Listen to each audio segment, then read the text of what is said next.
तो आइए सुनते हैं कहानी बूढ़ी काकी, जो प्रेमचंद्र द्वारा लिखी गई है। पार्ट 3। गांव की सुबह बहुत सुंदर थी। सूरज की सुनहरी किरणें खेतों और पेड़ों पर पड़ रही थीं। पक्षियों की आवाज से पूरा वातावरण गूंज रहा था। लोग अपने अपने काम में लगे थे और बच्चे गलियों में खेल रहे थे। उसी गांव में एक पुराना घर था, जहां एक बूढ़ी काकी रहती थी। कभी इस घर की मालकिन रही काकी अब एक छोटे से कोने में अकेली बैठी रहती थीं। उनका शरीर कमजोर हो चुका था और आंखों में हमेशा उदासी छाई रहती थी। घर के लोग अपने काम में इतने व्यस्त रहते कि किसी को उनकी परवाह न थी। बच्चे उन्हें चिढ़ाते, हंसते और भाग जाते। काकी चुपचाप सब सह लेती और कभी-कभी धीरे से रो पड़ती। इस घर में अगर कोई उनसे प्रेम करता था तो वह थी छोटी लाडली। लाडली मासूम थी। उसका दिल बहुत साफ था। वह अपने हिस्से की मिठाई छुपाकर काकी के पास ले आती और उनके साथ बैठकर खाती। काकी उसे दुआएं देती और उसके सिर पर हाथ फेरती। लाडली की वजह से काकी के जीवन में थोड़ी खुशी बची हुई थी। एक दिन घर में बहुत बड़ी खुशी का माहौल था। बुद्धिराम के बड़े बेटे का तिलक था। घर को फूलों और रंग बिरंगी सजावट से सजाया गया था। मेहमान आने लगे थे। औरतें गीत गा रही थीं, बच्चे दौड़ रहे थे और घर में उत्सव जैसा वातावरण था। आंगन में बड़े बड़े कढ़ाहे चढ़े थे। उनमें पूरियां छन रही थी, कचौरियां बन रही थी और तरह तरह के पकवान तैयार हो रहे थे। घी और मसालों की खुशबू पूरे घर में फैल रही थी। अपनी कोठरी में बैठी बूढ़ी काकी तक भी वह खुशबू पहुंच रही थी।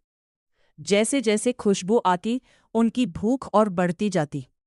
उन्होंने सोचा, शायद कोई मुझे भी बुलाने आएगा, शायद मेरे लिए भी पूरियां आएंगी। लेकिन समय बीतता गया और कोई नहीं आया। बाहर हंसी खुशी थी, पर अंदर काकी का दिल टूट रहा था।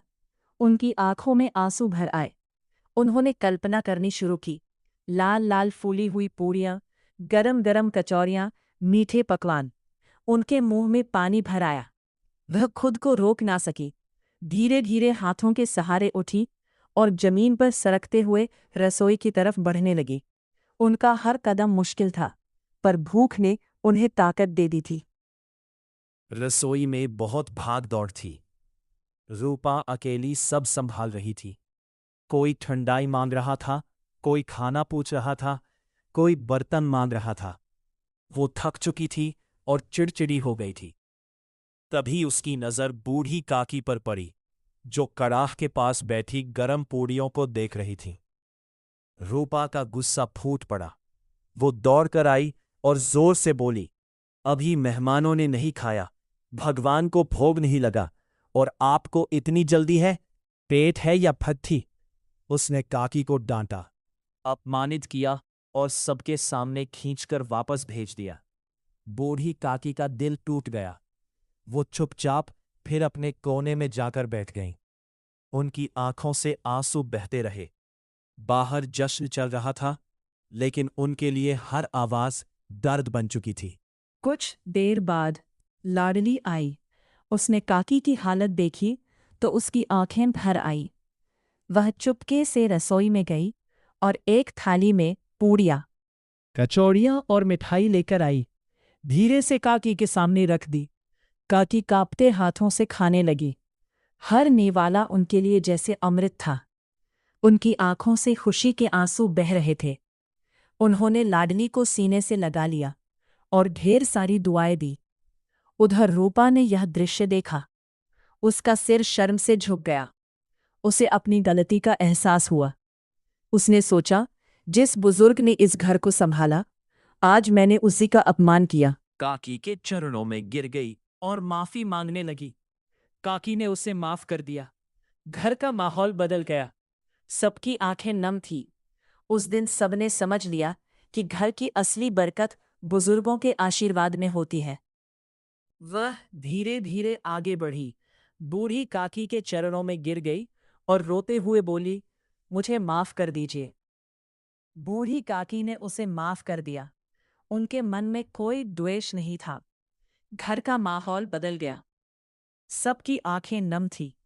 उस दिन परिवार ने समझ लिया कि घर की असली बरकत धन दौलत से नहीं, बुजुर्गों के आशीर्वाद से होती है। उस दिन के बाद बूढ़ी काकी को फिर कभी अकेला महसूस नहीं होने दिया गया। घर में उनका सम्मान होने लगा और लाडली की दया ने पूरे परिवार का हृदय बदल दिया। सीख: बुजुर्गों का सम्मान करो, क्योंकि उनके आशीर्वाद से ही घर में सुख, शांति और